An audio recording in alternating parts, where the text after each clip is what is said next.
On today's very special episode of Bill and Frank's Guilt-Free Pleasures, we discuss social prejudices. Bill tries to sing 1992 R&B, but ends up just singing Mr. Sandman. And we talk about the most cowbell-centric song that either Bill and I can ever think of. You're listening to our take on Free Your Mind by En Vogue.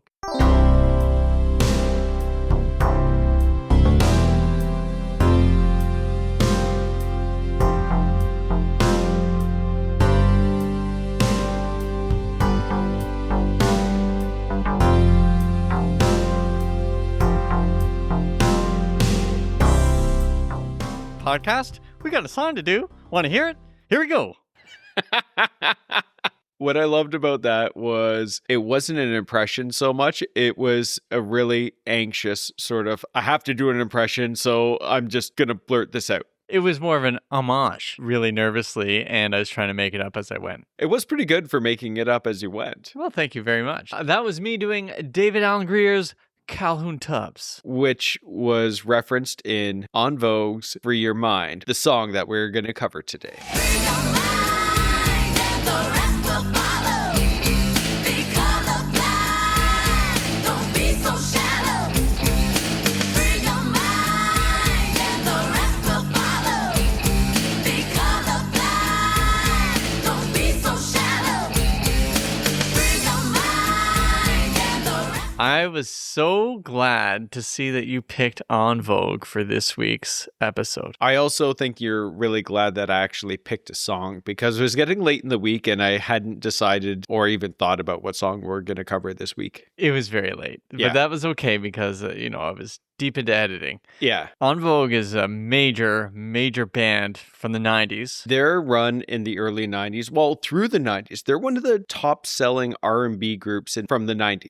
And from all time, since that's when we used to buy albums. Oh, yeah, exactly. Right after everything went streaming, I suppose no one's selling anymore. They're just listening. That's right. It was really tough to pick a song, though. Yeah, because it was either this or You're Lovin' Never Gonna Get It. Right. And I gotta say, in my head, there's still another 4 or 5 En Vogue songs we could do. Oh, Hold On is great. Oh, my goodness. But as soon as I listened to the two choices you gave, I loved both. I thought I was going to pick Never Gonna Get It. Yeah. But then I heard this one and I was like, oh man, this brings back such fresh memories. Exactly. And I will say I'm a little bit disappointed that we aren't doing Never Gonna Get It. I'm very happy with the song that I ultimately chose. But that breakdown of Never Gonna Get It, never gonna get, never gonna get it, never gonna get, never gonna get it. And now it's time for breakdown. Yeah. That was amazing. It is. We'll get to it. Don't worry. We'll do that song. Oh, absolutely. But this one is rock and roll or rock and B. Yeah. Like R&B with rock and roll. Exactly. This is a really important song in terms of its content and everything. And I think it was done purposefully that it's genre-defying. Yes. Because En Vogue, everyone knows them as an R&B group, but this is a really rock-centric song. And it's inspired by something that was really horrific and really defined the 90s, Well, the early 90s, yeah. So this does function to kind of make a bridge between cultures as well. Yeah, and when we go through the song, obviously, and I'm sure everyone who knows the song knows the content of it, but it does make complete sense. When you're talking about racial equality and racial sensitivity and tolerance, you go outside the genre that you're specifically known for and try to bridge that gap. Yeah, and now it was done several times before, but the most notable one for me, I think it might have been mentioned in the Wikipedia article for the criticism. Black Cat? Oh, yeah. Yeah. What an awesome song. Yeah, I was thinking that too. I know they say Michael Jackson did Dirty Diana, and that's in there. Yeah. But Janet Jackson's Black Cat is the rock song. Exactly. And when these songs came out, because this song comes out in 92, so we're 15. That's correct. And Black Cat, that was back in the 80s, right? 89. 89, yeah. So we would have been 12 at the time. But it was a little bit, I won't say confusing, because you have this idea of what boxes these singers are put into.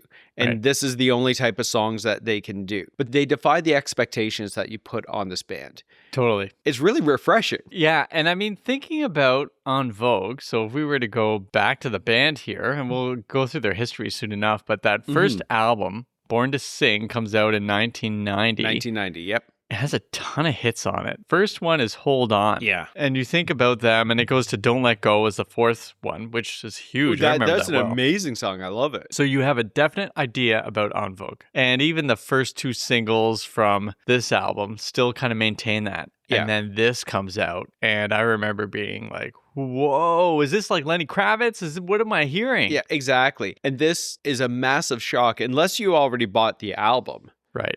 But when this song is released as a single and everything just flips on its head at that moment. So En Vogue surprises everybody. And it turns out they're not just some sort of creation by Club Nouveau. Was it the guys from Club Nouveau? Yeah. Oh, okay. Yeah. I just read that an hour ago. Oh, okay. So two of the guys from Club Nouveau Yeah. were the ones who kind of created or put together En Vogue, right? Yeah. In the same way other bands are put together. That was the production company of Foster McElroy. So that's Denzel Foster. Yeah, Denzel Foster and Thomas McElroy. Right. And so they came out of Club Nouveau, Okay, yeah. who did Lean On Me, Yes, among that's other right. songs. Yeah. They went to number one with Lean On Me, of course. Yes. We'll probably do that at some point. I think so, yeah. I remember when that song came out and it was massive to me. Right. It was like super important. Right. Well, because Morgan Freeman got that school to pass the reading test. Well, yeah, after he chained the doors closed. Yeah. And threatened to throw that kid off the roof. Yes. Yeah. It was totally a true story. Not made up at all. You're a teacher. How many kids have you threatened to throw off the roof? I sometimes want to jump off the roof. Well, yeah, that's a little bit different. It's a good thing that you're a one-story school, though, so Yeah, I know. It's just maybe break an ankle. Well, no, I know how to roll. I learned it in jiu-jitsu when I got my yellow belt with the orange stripe on it. Did you take jujitsu? I did it at the YMCA. Really? Yeah. Like, how old were you? I'd like to think I was 11. Okay, so it wasn't like a circumstance like Kramer in No. Seinfeld, where Yeah. he's a grown man fighting children. Right. So how did they come up with a band? How did they choose the people? The idea of the band started in 88, 89. Denzel Foster and Thomas McElroy had the idea of a modern day girl group, kind of in the tradition of the female bands from the 50s and the 60s. So like the Starlights, the Supremes, that sort of idea. And the idea was that the band is interchangeable. So there's not any one specific lead to the band. No one's taking over. They're not identical, but they all play the part of leading the band, like a Voltron kind of a thing. Right, right. So when did they do that? They did that in 89? It started in 88. They had about 3,000 women attend auditions in Oh my 88. goodness. And the original band was a trio. So it was Dawn Robinson, Cindy Herron, and Maxine Jones. They made the final cut. But then they allowed Terry Ellis into the group. Her flight from Houston was late. So she had a standalone audition. Right. And then she was brought into the band. And the band was originally supposed to be called 4U. Right. Like the number 4-U. So kind of a Prince thing there, right? Yeah. And then they changed the name to Vogue, but then they found out there's already a band named Vogue. And a Madonna song. And a Madonna song, yes. Yeah. So then they changed their name to En Vogue. So when they were creating the band, they had an idea. And Thomas McElroy has said, we wanted the girls to be beautiful, but not too beautiful. Intelligent, but not nerds or anything. They came up with this quartet or with this band. But this is what I find absolutely hilarious. And obviously, they're incredibly talented. Cindy Herron was crowned Miss San Francisco in 1986 and was second runner-up in the Miss California pageant in 1986. So they don't want women who are too beautiful, just, runway caliber here. Absolutely ridiculous. So Yeah. for all the fights against racism and prejudice, misogyny is not dealt with here. No. That's so ridiculous. It's addressed in the song, but it's not addressed in this group, but the idea behind this group. Did you for 1 second not think they were gorgeous when you saw them? They are attractive women. Now, does that make us good guys or bad guys in this story? I don't know. They are attractive women. Yeah. I will just say that. Just them saying that about them as they're looking at them. They're not even totally listening for the voice. They're trying to size them up like, are you a nerd? We don't want nerd singers. And have they seen any movie where if you just take the glasses off the nerd, they're beautiful. they're beautiful. Exactly. But the intelligent, but not nerds or anything. It's like smart, but not like, Not too smart. not smarter than me smart. Unbelievable. Unbelievable. And this is probably why, half the band ended up quitting Yeah. by the end of the 2000s because they said the management of the band, to quote one of them, was dreadful. Yeah. So it might be our two guys there. Yeah, it could be. Well, I'm going to say probably, yeah. I didn't realize Foster and McIlroy also did Tony, Tony, Tony. Did they? Yes. Oh, geez. So they had the production deal and they signed Tony, Tony, Tony. Okay. They also produced a song by Timex Social Club, 86. Yes. And that's called Rumors. Our friend Sarah, we've talked about her before. Oh, yeah. She recommended us doing that song. Anyways, we'll talk Rumors later, but Yeah. apparently it was a big hit in Canada, which I didn't realize. Not so much in the States, more regional, Okay. but number one for weeks in Canada. Okay. So anyways, they were already a thing in the mid to late 80s. Mm-hmm. And then En Vogue is their pièce de résistance. The success that En Vogue had is just amazing, right? Like Yeah. that first album, Born to Sing, this is their debut. Just awesome. Awesome hits and critical acclaim. It's fantastic. Then 2 years later, they come out with Funky Divas. This album is huge. Yeah. And this kind of, as they say, changes the game or game changer. The name, it is very specifically like 1992. Oh, yeah, totally. Divas and funky. And Funky, yes. Oh, man. Because But- didn't Marky Mark and the Funky Bunch come out in 92? Something like that? Yeah, they do pay tribute to Funkadelic on this song. That's true. Yes. This is where En Vogue makes this dramatic shift. This is the only song on the album that's like this. Yeah, that's right. Nothing else in their catalog. Yeah. I went through it. I listened to the first album again, this album, and I listened to the most recent album, 2018. Oh, okay. Yeah. They're still doing well. Oh, It was yeah. good. Yeah. It was very good. You don't learn how to not sing. That's true. But to do this in your late 50s is pretty incredible. Yeah. So En Vogue is obviously known for these polished harmonies. They are very vocally tight. Obviously, huge players in R&B scene, New Jack Swing, and genres like that. But then this song is written, and Foster and McIlroy write this song. Yep. The song is in response to two things, which are the same sort of thread. So there's the Rodney King beating, and then the subsequent acquittal of the cops. There was also Latasha Harlins. Do you remember Latasha Harlins? She got shot Yeah. in a convenience store because the shopkeeper thought she was trying to steal a bottle of orange juice, but she Yeah. had money in her hand. It was horrible. Yeah. Following the trial for the cops that were videoed beating Rodney King. Yeah. So there was the acquittal. So they got off. And then there was the LA riots in 1992. And I think it was end of April, beginning of May. The album comes out before the riots happen. Right. This is crazy because the Rodney King thing and Latasha Harlins, I'm pretty sure, is, you already told me it was 91. You told me 91, off yes. mic. Yeah. So they wrote this not realizing where we were headed. Yeah. Oh, wow. I mean, I don't totally forget, but up in Canada here, I wasn't really paying attention because, well, how old were we? We were 14 when the Rodney King incident happened. So I remember hearing a bit about it. I remember some. It was a huge thing in my life. I remember there was so much talk around. I remember it a bit, and I remember like seeing Spike Lee outside the courthouse, and I remember people getting angrier as we're Yeah. waiting for the case to come out. And then when they were innocent, it was shocking. Yeah. I do remember this. So it was crazy because the evidence was so clear. Yeah. And this is the first time where you realized that even if you had a videotape of what happened, they could still say it didn't happen. That society might be just a tiny bit corrupt. Oh my goodness. And of course, this isn't the end of the LA story, so to speak. No, Because you got no. OJ Simpson coming Yeah, up oh in, yeah.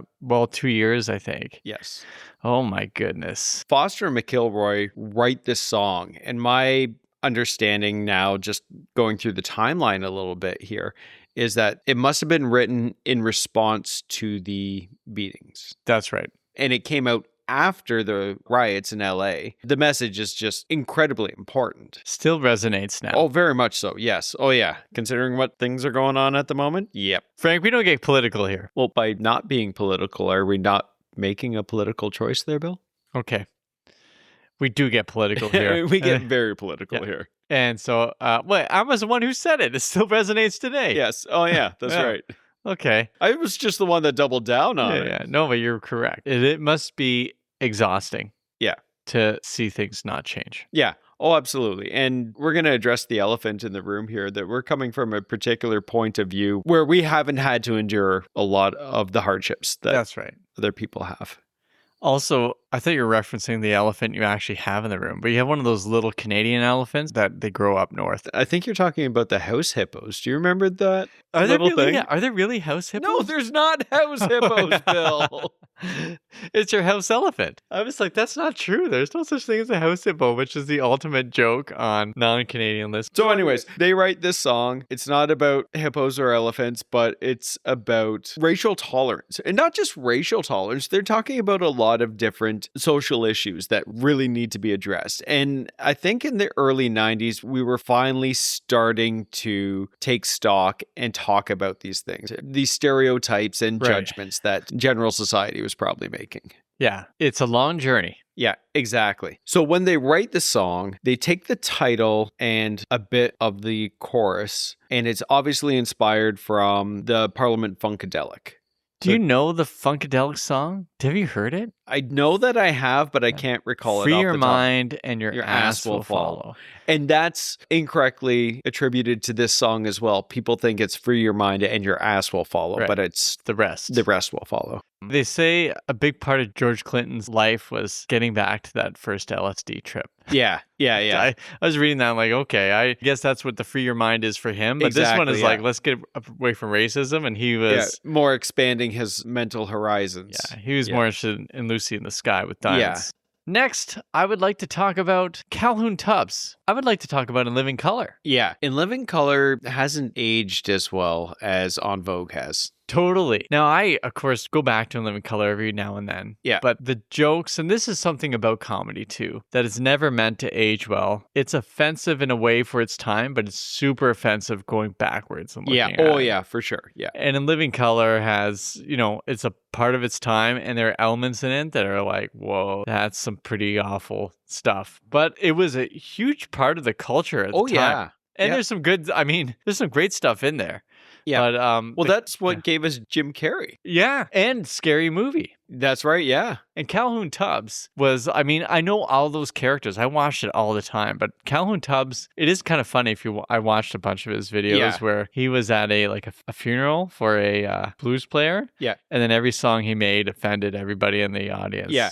And Calhoun Tubbs, for those of you who don't know, was a skit or a character on the show. And he was an old blues legend. And he just would say, like, we're a little song about this. Here's how it goes. And it would be the same bars and same chords. And it would be about everything. 40 seconds Yeah. long. And then he'd always end with at the end. Yeah. But that's what they use because In Living Color was so important at the time on TV and everything. Actually, do you remember In Living Color is essentially the reason why we have the halftime show now? Like the big spectacle, the way Yeah. it is. Actually, it may have been in 92. I forget what the halftime They did their show own was. halftime Yeah, show. they did a live performance. They did a live show on Fox while the NFL was playing on NBC or whatever it was. And there was no halftime show, or the halftime show was like pretty lame or Yeah. something like that. And so many people stopped watching the Super Bowl to watch the live performance of In Living Color for that Right. half hour.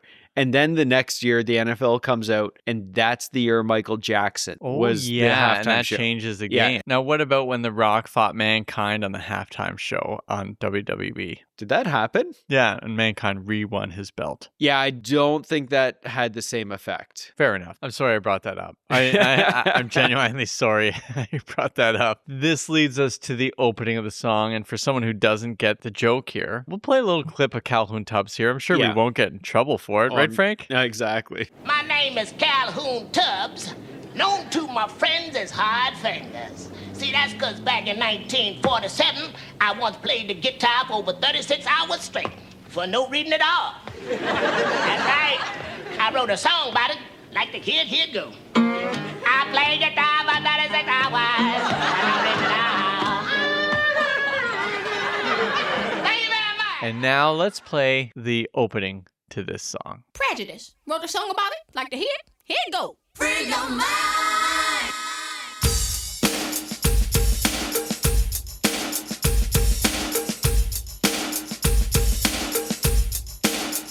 Okay, so definitely tells us that it's about prejudice. Prejudice, yes. Yeah. And then they want us to free our minds. Exactly. And the whole idea is stop holding on to those things that constrict your mind, that make you think that, okay, there's one way of looking at Right. life. There's one way of looking at people. Right. And stereotypes are there for a reason because stereotypes are true. They're telling you, no, that's not the way you should be viewing people. And this is how they're going to get to verse 1 here, aren't they? Yes. Now, there's going to be the rocks. Would you call it? Well, the there's cowbell? Cowbell. There's so much cowbell in this song. It's Yeah. amazing.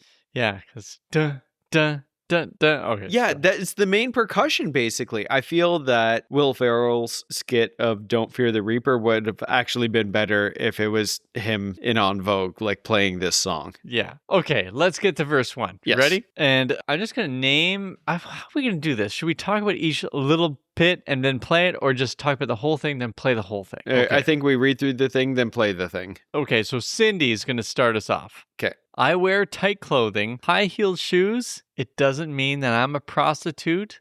No, no. And now Don jumps in. I like rap music, wear hip-hop clothes. That doesn't mean that I'm out selling dope. No, no, no. And then we get Terry. Oh, forgive me for having straight hair. No, it doesn't mean there's another blood in my air. Yeah, yeah. And finally Maxine. I might date another race or color. It doesn't mean I don't like my strong black brothers. I wear tight clothing, high heel shoes. It doesn't mean that I'm a prostitute. No, no. I like rap music, wear hip hop clothes. That doesn't mean that I'm out selling dope. No, no, no. Oh, forgive me for having straight hair. No, it doesn't mean there's another blood in my hair. Yeah, yeah. I might date another race or color. It doesn't mean I don't like my strong black brothers. So right off the hop, we are addressing misogyny. Yes. I wear tight clothing, high-heeled shoes. It doesn't mean I'm a prostitute. So don't judge people on the way that they dress, That's right. essentially is what they're saying.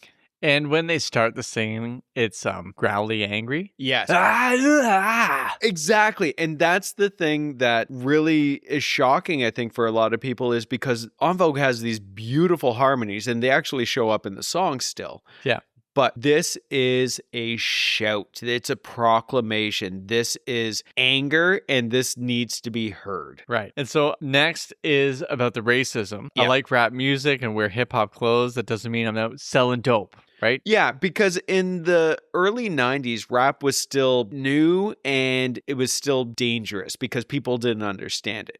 So Right. they assumed that anyone who's in hip hop or rap is associated with gangs or drugs and Exactly. violence and all that Yeah. other sort of stuff. And then up next is an interesting one. Forgive me for having straight hair. It doesn't mean there's another blood in my air. Yeah. What do you think that means? Blood in my air. I think it's a presumption that black women are not supposed to have straight hair. It wouldn't be quote unquote natural for them. Right. So this is a judgment within the culture attacking her for having straight hair.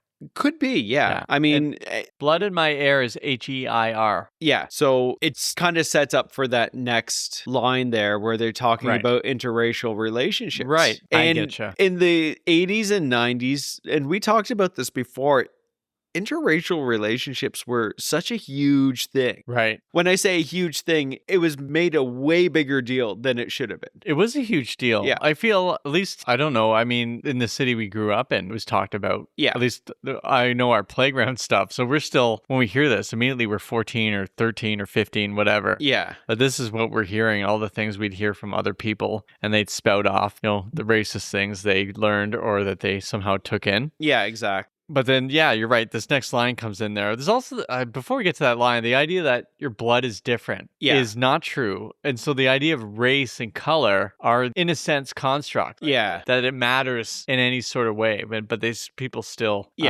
still think that. Yeah. So they that categorize or whatever. Oh my you know, goodness, put yeah. people in boxes. Yeah. All that. So next up is that line, I might date another race or color. It doesn't mean I don't like my strong black brothers. And of course, she says it in, I can't do it right because if I try to imitate her, it'll sound horrible. Yeah. But Maxine has the growliest. Yeah. And not so much angry, but she's got fighting sound. She's my favorite. And what I like about that line is it's kind of foreshadowing for another En Vogue song that they do with Salt and Pepper, What a Man, where they talk about their ideal man having an Arnold body, but a Denzel face. I thought I heard Denzel bass, but I mean, that makes more sense.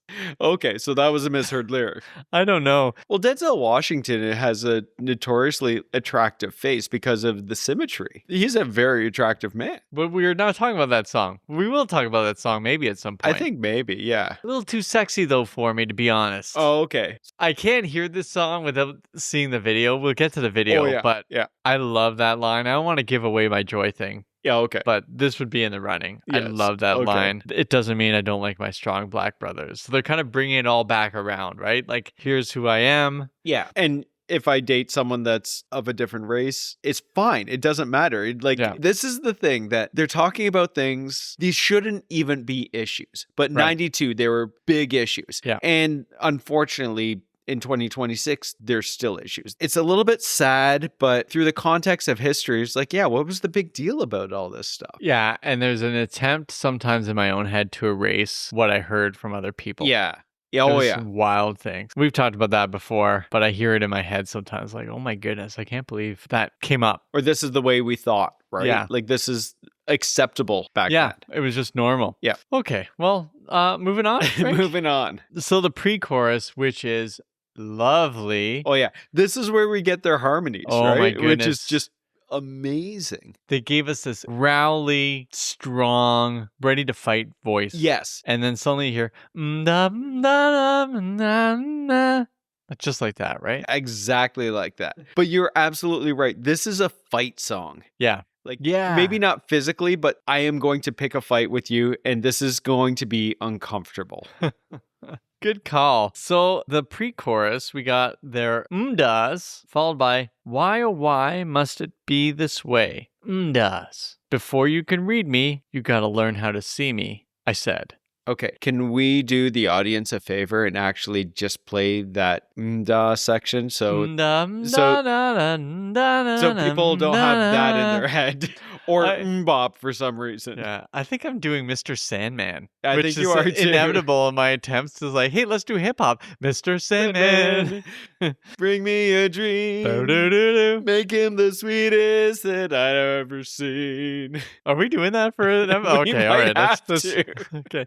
Let's play the song. What, Mr. Sandman?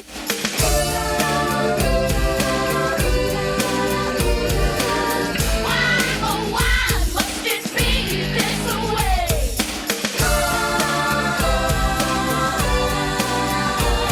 Before you can read me, you got to learn how to see me. All right, they did a little bit better in terms of getting the das across. Yeah, I would say you were probably an 8 out of 10. They were a 10 out of 10. Thank you for that. I know that was probably on one of those like Richter scales where it's exponential difference. 8 Yeah. to 10 is all right, that's okay though. Also, we haven't made promises not to lie to each other, have we? No. Okay, Well, good. I don't want to define lying. That's crazy. Okay, I don't know if we need to say too much about the meanings of this. No. Before you can read me, you got to learn how to see me. Yeah. I mean, maybe she's talking to someone who's interested in her. No. Oh, no. 100% not. No. Is she a book? No. She's talking about before you make a judgment on me, Oh, you have to right. be able to understand who I am. I can't hear these without this being like at a club, someone Yeah. trying to pick her up. Yeah, no. Okay, yeah, all right. Thank you for calling me out on that. Yeah. All right, on to chorus, Frank? Yeah. Okay. Free your mind and the rest will follow. Not ass. Not ass. No. Be colorblind, don't be so shallow. Free your mind and the rest will follow. Be colorblind, don't be so shallow. I say, free your mind and the rest will follow. Be colorblind, don't be so shallow. Free your mind and the rest will follow. Be colorblind, don't be so shallow. The chorus really does speak for itself. It does. What is the rest? Well, the rest is your attitude, your opinion. I think you need to open up your mind and be more accepting of people. And then things can work, right? Yeah. Then you could see new ways of being. Yeah, exactly. What I like about the song is it has a very kind of hippie message, but it's juxtaposed with this very aggressive delivery of that. Yeah, and it works because you hear that guitar, Yeah. right? And those cowbells. What's the name of the guy? Is it Jordan Jinx? Is that his name? No, it is Jinx Jones. Right, which is a great guitarist name. Oh, yeah. So he played the guitar, he played the bass and everything. And I suppose Michael Fellows was the drums. There is a problem here, maybe that's anticipating what well-meaning people say, but it doesn't land well at all. Okay. Colorblind. I don't see color, right? When people Yeah. say that, and it's like, you can't say that. Yeah. Because you do have to see color. Yeah. No one ever said, but En Vogue told me to be colorblind. But they meant you can still see color. You can still see color. However, that idea of stereotypes or presumptions and everything, you just put those out the window. Yeah. And I mean, a big part of verse 1 before this was not being colorblind, which Yeah. is really important at the very end, saying that doesn't mean I don't like my strong black brothers, Yeah. right? Where she's being very particular. So they say colorblind, but they don't mean colorblind in the I don't see color way. Yeah, that whole sentiment of I don't see color is it kind of glosses over history. Yeah. Right? Yeah. Yeah. That's a good way of putting it. And also, do you like me hear about 15 voices of people you know who told you they don't see color? Yeah. Yeah, I know. That was a big thing for a while there. Yeah, the comment like that, it kind of reduces the whole issue down to this one little soundbite, which I get it. It's well-meaning, but it's not correct. It ignores someone's real lived personal experience. Yeah, absolutely. Okay. Well, All right. verse 2. Verse 2. Same order. Cindy, Dawn, Terry, Maxine. They're going to get every other line there, or Yeah. 2 lines each. And again, it's the equity of the band here. Everyone gets their shot at things. So I'm a sister. Buy things with cash. That really doesn't mean that all my credit's bad. Oh. So why dispute me and waste my time because you really think the price is high for me? I can't look without being watched. And oh, you rang my buy before I made up my mind. Ow! Oh, now attitude. Why even bother? I can't change your mind. You can't change my color. So I'm a sister. Buy things with cash. That really doesn't mean that all my credit's bad. Oh, so I dispute me and waste my time because you really think the price is high for me. I can't look without being watched to know you rang my bell before I made up my mind. Oh, now attitude, why even bother? I can't change your mind. You can't change my color. This is different, Frank. Yes. This one follows a common narrative, which is about a person going to a store who likes to spend with cash and the person's judging her. Yeah.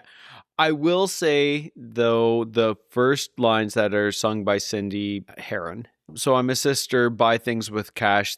That really doesn't mean that all my credit's bad. From a fiduciary lens, maybe put something on a credit card. Just buy some gas, a couple of purchases with your credit card to establish that credit rating. When you need to borrow money for large scale purchases for cars, houses, things like that, you have that established credit rating and you will get a better rate with the banks and the lenders if you can do this. This is how they trap you. It's all usury, Frank. It's a corrupt game. I like the idea of paying with cash. I'd rather pay with cash. Oh yeah, so would I. Unfortunately, I don't have like big stacks of cash just sitting around. Same with me. I'm really responsible. I have to use credit all the time. Oh, I shouldn't laugh. It's hard to laugh. That really doesn't mean that my credit's bad, she says. So why dispute me and waste my time? That comes up. But this has me thinking of the other story beyond Rodney King, the Yes. Latasha story. Yeah. Where people are making assumptions about the people in their store. And in the end, you'll shoot somebody over $4 or $5, right? This How is much what do you happened. think orange juice costs in 1992? It's Probably $2. Man, orange juice costs a lot now. Yeah. Yeah, at least in St. Catherine. Probably even less than that. Yeah. I don't know. Yeah, so $2. You shoot someone over $2, and because you're terrified of them. Yeah, which is awful. Yeah. Terrible. And that goes back to that line, I can't look without being watched. You rang my bye before I made up my mind. If you're in a store, and this is terrible because you're making all these judgment calls on people who are walking in. You don't know their stories. You don't know who they are as people. But based on their physical appearance, you're making a decision about them without even understanding who they are. And that goes back to the pre-chorus. Before you can read me, you got to learn how to see me. Right.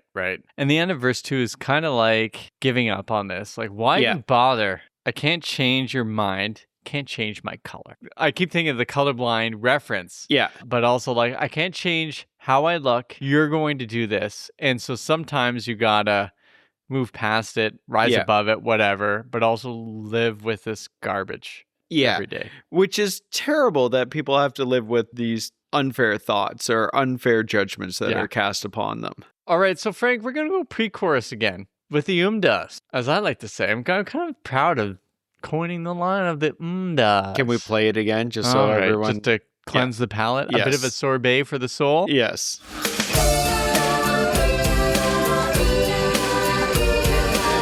Why, oh why must it be this way?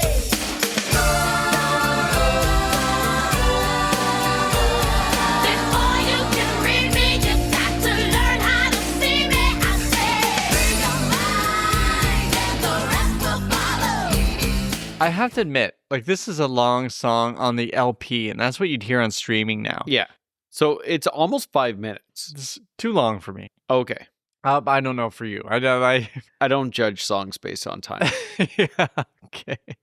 When we get to the chorus again, it's Free Your Mind, which I like, but I think the chorus is my least favorite part of this. Oh, really? Yeah, I like it enough, but they do it 1, 2, 3, 4 times in the next in chorus. the second chorus here. Yeah. So I almost feel like the rock beat gets almost repetitive. Yeah. Like we need something, but I feel like it's, I mean, maybe on the radio version we heard in the 90s. Yeah. On They Kiss cut it back. 98.5. Totally. They would have cut it back because we're going to get that chorus, but then we're going to get that break, which has a lot Yes. of interesting things going on. Tons of cowbell. So we start with a bit of a hip hop drum breakdown I have where you're like, oh, here we go, right? Where it's drum focused. And then the cowbell's going to come in. And then here's your rock guitar. Yes. Free your mind.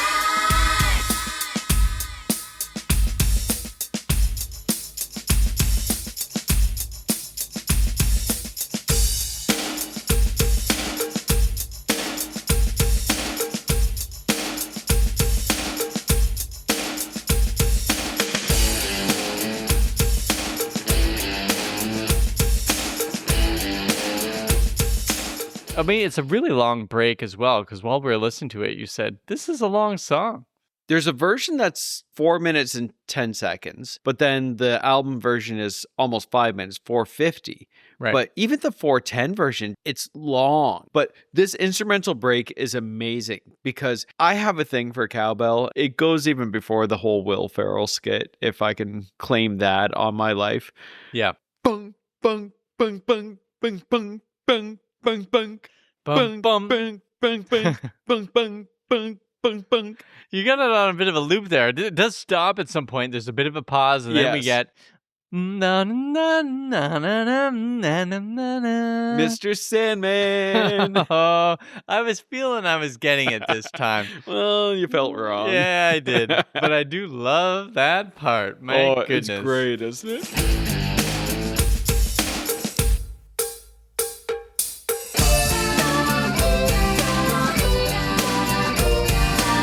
Why, oh why must it be this way?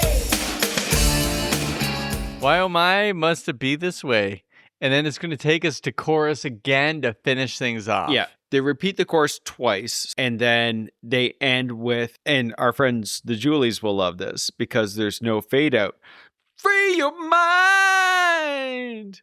right at the end. Yeah. And that's the end of the song. That's the end. Yeah. That I love because the song has its particular message and everything. And this is just the conclusion. Right. This is getting it out there. This is the end. This is what you need to do. Stop thinking the way that you were thinking previously. Felt like there needs to be a placard held up at the end so you can read it. Okay. Tell you, like, okay, that's it. It's time to do it.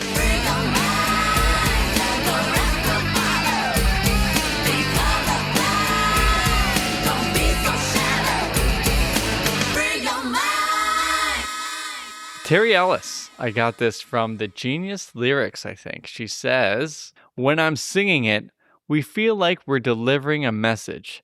It's a plea to humanity to respect each other. God created us equal. Blood is blood. It's the same color, and our spirits and souls are connected in the same way. I believe that's why it affects so many people, because so many can relate. In some form or fashion, everyone has experienced some type of prejudice in some type of way. The lyrics of that song were actually personal experiences we all had. That's fantastic. Yeah. I love that plea to humanity to respect each other. It just sums up everything that we kind of prattled on about into one statement there. Yeah. Plea to humanity, please respect each other. That's fantastic. That is so well said. Yeah. Okay, Frank, we need to talk about how we were introduced to this song. At least me. Oh, through the video? Oh my goodness. What a video. This video won so many awards. And this is going back to the statement that Thomas McIlroy said, we want girls who are attractive, but not too attractive. And if I can be that guy for a second here, all the women in En Vogue are incredibly attractive women. And the video is like there's the backup band behind them, but they're basically walking up and down the runway and just proclaiming this song at us the entire time. It has this amazing feel, amazing look to it. It actually reminds me a little bit of Lenny Kravitz's Are You Gonna Go My Way? There's lights all over the place. There's cameras flashing. There's a crowd, but they are on this runway singing, strutting, and just proclaiming. It's an awesome video. It is. It's a busy video. It's a loud video. Yes. And it's a loud song. Yeah. And I felt like almost like I was getting a headache as an older person watching it. When I was a kid, it was fine. Like being on roller coasters. But now I felt like I had a concussion by the end. Okay. So you got motion sickness by the video. I did. So Mark Romanek directed the video. He directed other En Vogue songs. There's one called You Don't Have to Worry. I don't remember that as well. But he directed, right before this one, Constant Craving. Oh, really? Yeah. I got more for you, Frank. Wow. Are You Gonna Go My Way, Lenny Kravitz. That makes sense. You got. He also did Closer by 9 Inch Nails. Okay. Scream, Michael Jackson. That was ridiculously expensive video. Yeah. I mean, as time goes on, it's going to be harder to watch videos because people just quit. But he did Hurt by Johnny Cash. Oh, yeah. 99 Problems, Jay-Z.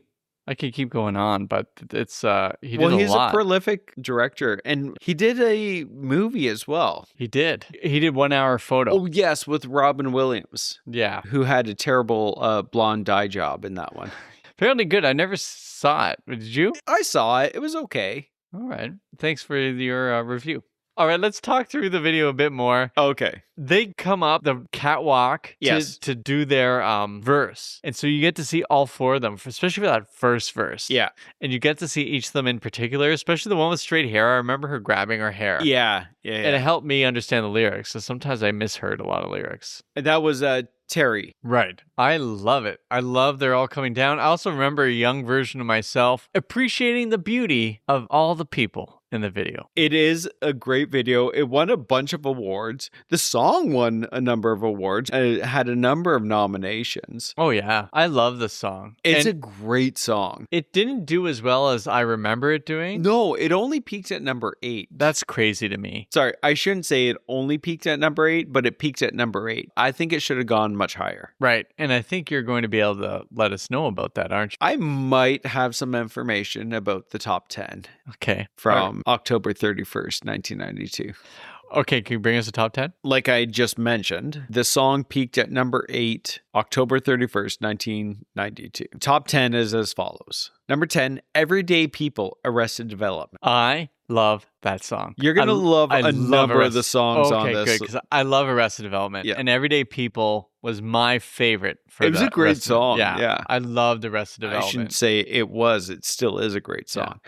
Number 9, Rhythm as a Dancer by Snap. It's a soul companion, at least for me. Number 8, Free Your Mind by En Vogue. The crazy story about that coming to number 8 is it debuts at like 45, jumps Something like to that. 25. Yeah. So it's moving like a bullet.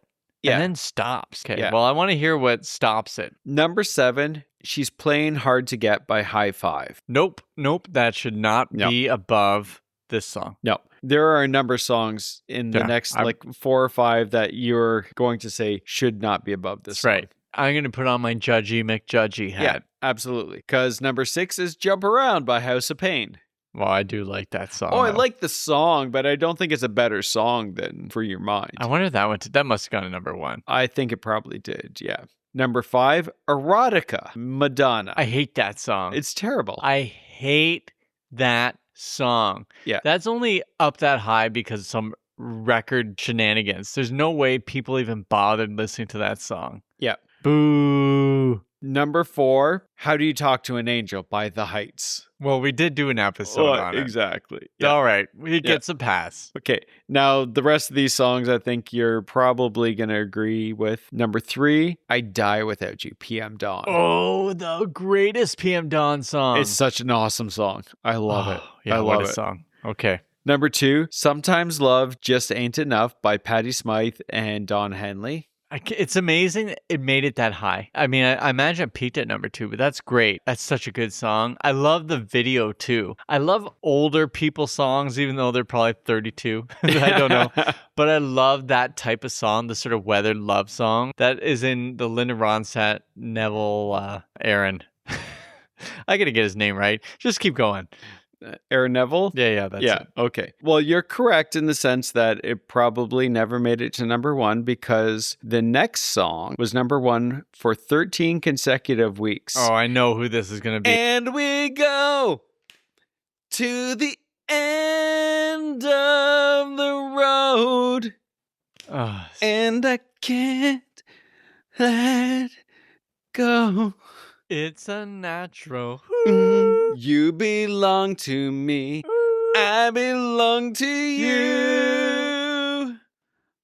Boys to Men. Oh, it was number 1 for so long. So long. I liked it. Then I didn't like it because it was number 1. Then I started to hate it. And then I'm like, you know what? It's okay. It's number 1 still. I kind of like it. You know what? This is a great song. This is like- That I went is through the a full great Stockholm song. syndrome over it. Was that used for Michael Landon's funeral? I mean, it was number 1 for so long. Yeah. No, I don't think so. I think No, it was I a think it different was one. One probably- Sweet Day? No. It's so hard to say goodbye to It's so yesterday. hard, Yeah, that's right. yeah, yeah. The end of That's the the one road. that's used at funerals all the time. Boys to Men were number 1 forever. Yes. Them and Mariah Carey. When they had that song together, that was 16 weeks. 16 weeks. Yes. Unbelievable.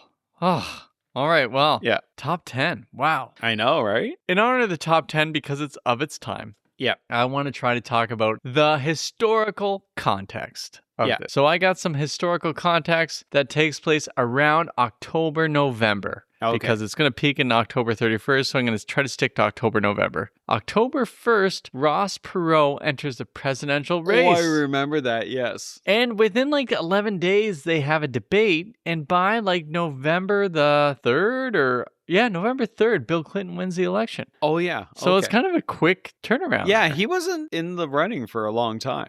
Next up, something also like shocking. Okay. And I think Frank Sinatra wanted to attack this person. Sinead O'Connor. Oh, ripped up the picture of the Pope. Pope John Paul II. That's right. Yeah. On Saturday Night Live. Yeah. Oh, man. I remember when she sang at Bob Dylan's thing, they booed her off stage. That's And right. I think, did Dylan come up and hug her or somebody It did? wasn't Dylan. It was Chris Christopherson. Christopherson. Yeah. Yeah. I remember my aunt had a Sinead O'Connor tape before this all happened. Right. She is incredible. Her Yeah. first 2 albums, especially. Oh, yeah. So I think as history's gone on, people have been more sympathetic to just her experience. Yeah. And what she's going through is her own mental health stuff. Yeah, she went through a lot. Yeah. Yeah. Okay, next up, I Will Always Love You comes out November 3rd by Whitney Houston. So sorry, Boys to Men, get ready for something to go to number 1 forever again. Yeah, exactly. And the reason that did as well as it did was because it was attached to a Kevin Costner vehicle. vehicle in terms of The Bodyguard. I'm not even going to respond. Did you like The Bodyguard? Did you watch that? Honestly, Yeah, honestly. I've never seen it. No way. I know. It's one of the few Wow. Kevin Costner movies I've never watched. Do you know he wanted to do a sequel to it Yeah. starring what famous person? Mariah Carey. Princess Diana. Oh, yes, that's right. That's right. Okay. November 11th, the Church of England allows female priests. Oh, okay. That's I not remember that long No, ago. it's not that long ago, which is Man. fits in well with Fits the in song. well with this, totally. All right, on to TV shows. Okay. Top 5, okay? Let's start with number 1, 60 Minutes. I'm going the other way. Yeah. I have a reason for this. Roseanne's number 2. Gotcha. Home Improvement number 3, only in its, I think, second season, okay. maybe. Seinfeld's number 25 right now. The next year is going to rocket up there. Yeah. Murphy Brown's number 4. Oh, yeah. Murder, She Wrote, number 5. Perfect. And number 6, just for a bonus for you, Yeah. Coach.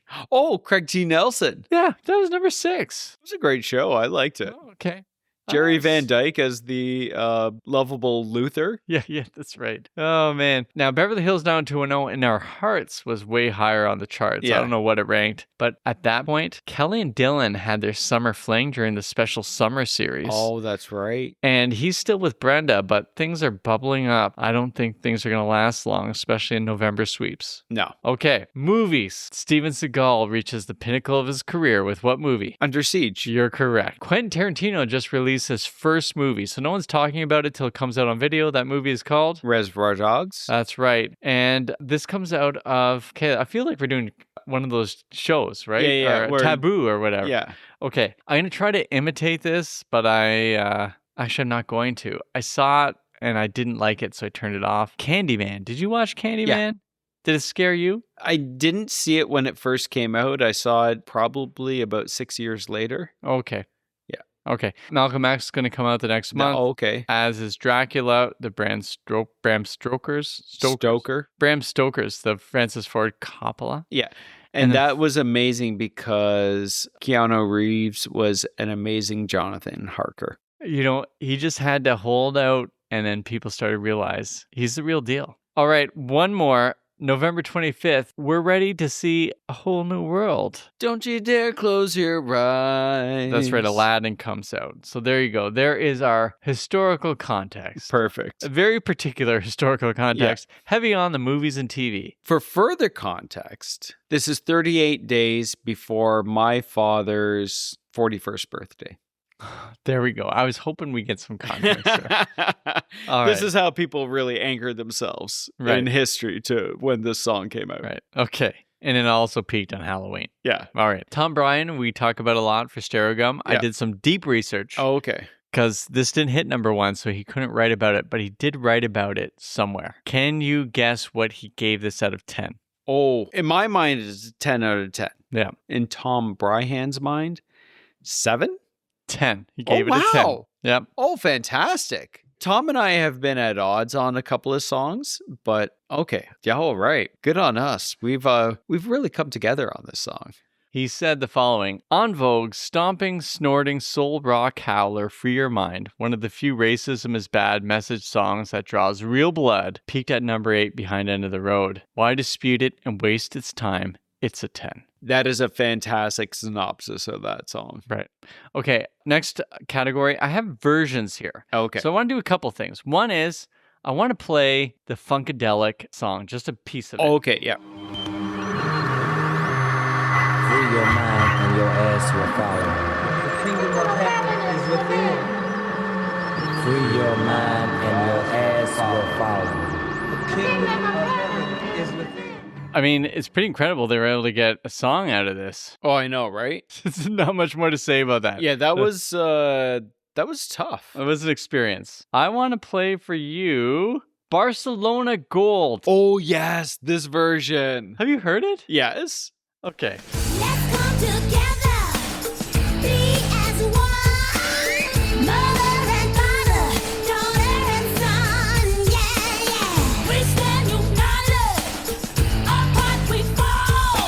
Make your contribution, whether big or small, yeah, yeah. Oh, Lord, forgive me for having no care. You never knew me, so why do you care? Beauty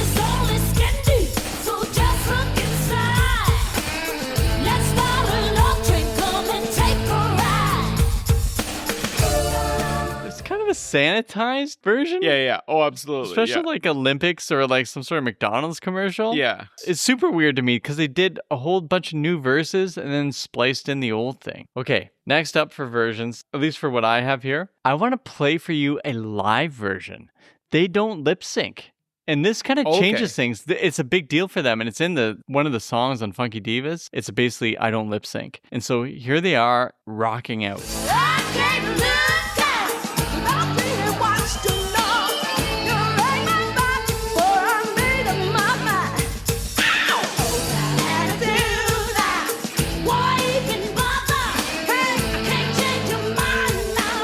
You can't change my color.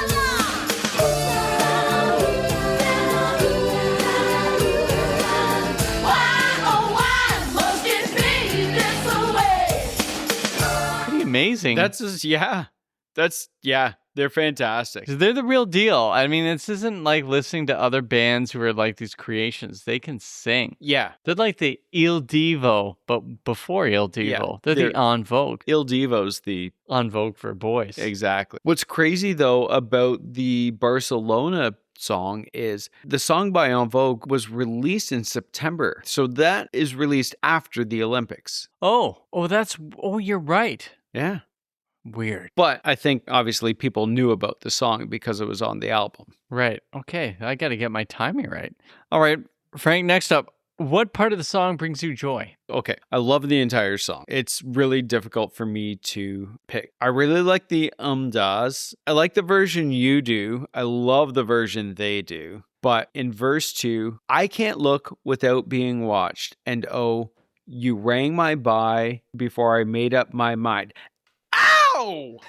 Like those little add-ons at the end of the lines in the verses are amazing, but that ow is just awesome. Yeah, it is awesome. Mine's das. I love the das. Like I could go to other parts, but the das is my joy. And that's the classic En Vogue, the harmonies and how they work together and everything. Right. Yeah. And in the midst of this rock song. Yeah, it works so exactly. well in there. And it takes this little break from the heaviness. From being angry. Yeah. Because you feel angry through the whole song. Yeah. It's sort of positive anger. Yes. I really love it. A righteous anger. Yes. Indignation. Yeah. Like Denzel Washington in A Man on Fire. Yeah. You're going to cut off this guy's fingers like the guy in Darkman did, but in a good way. Yeah, exactly. Because he's a bad guy. Okay. All right. Next up, we have a friend of ours, our Instagram friend, Kelly. Yes. Had said from a previous episode that Chesney Hawk's One and Only would be on your walk-on song for like baseball. So I'm wondering what sport, team, or person could use this song for beginning either the game or coming into the event. That's an interesting one. It is an interesting one. I'm trying to think. I got one. I can start. Okay. I think it's a great one for like a boxing match. Okay. Because it's such a fighting song. Yes. Okay. So someone coming down ready to not only fight his opponent, but the entire system. I get it. Okay. See, I was thinking more along the lines of the social prejudices that people might face. So right. So like in a high school debate. A high school debate team, perhaps. This could be their walk-on song. Yeah. Model UN, the Model United Nations team. I don't know, a relay team for the 4x100 relay. I like it. Yeah. Because they all have different lines. Exactly, yes. So they would sing the song as they run the thing. 4x100? Yeah, I'm pretty sure the 4x100 would be done well before this song ended. Is done. Yeah.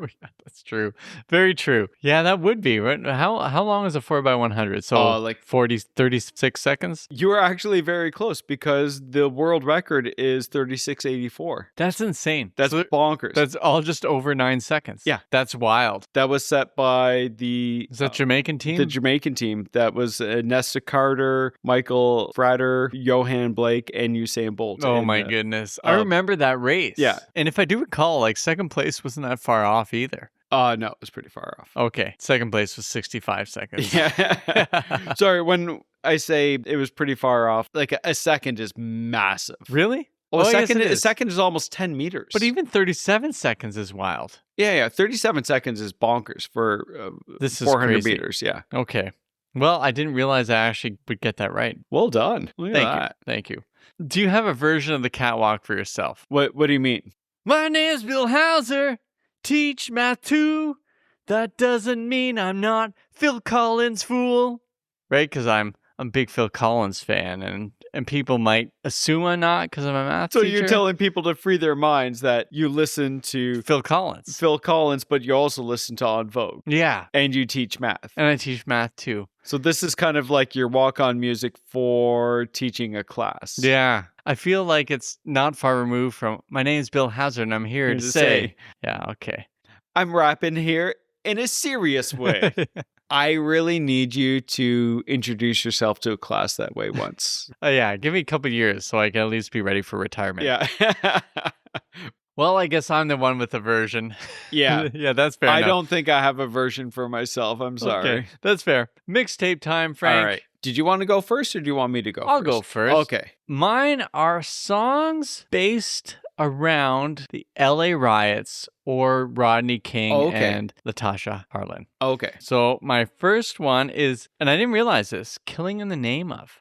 So Oh, when yeah. Rage Against the Machine were writing the song, the riots were, I think, were happening. Okay, so that's number one. Number two, I didn't know this. Shock to the System, Billy Idol. Oh. You're like a shock to the system. Yeah, That's like, yeah. yeah, around that same time he was thinking about this. Okay. This one is from an artist who was actually there when it was happening with his wife, Oh.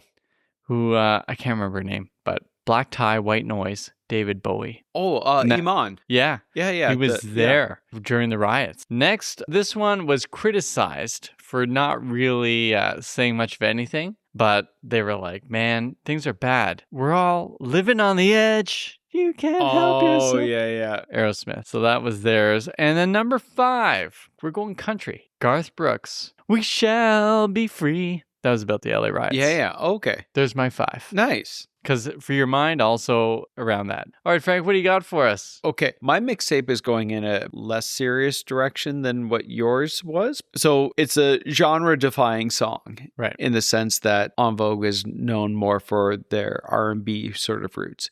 So these are songs by artists that kind of color outside their typical lines. Okay. The title of my mixtape is called Wait, They Sang What? That's a great title.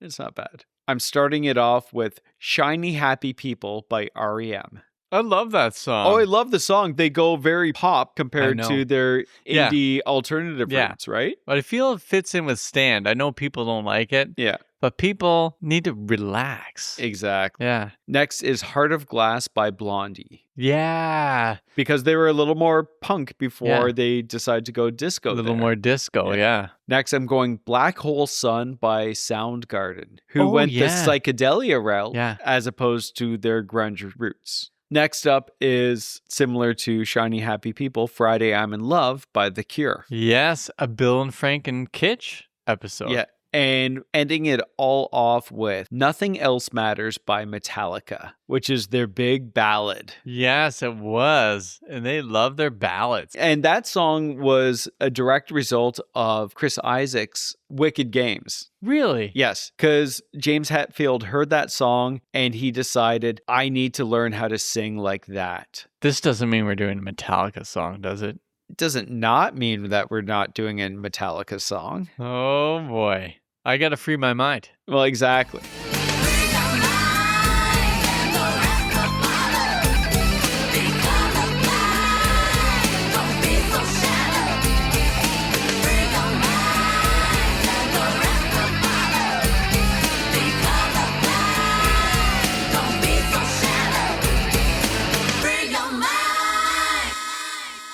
We want to thank you for joining us for our revisit of Free Your Mind by En Vogue. We want to thank you for being with us through this incredibly important song through a really tumultuous and challenging time. And it does make me want to say, dum dum dum dum dum da da.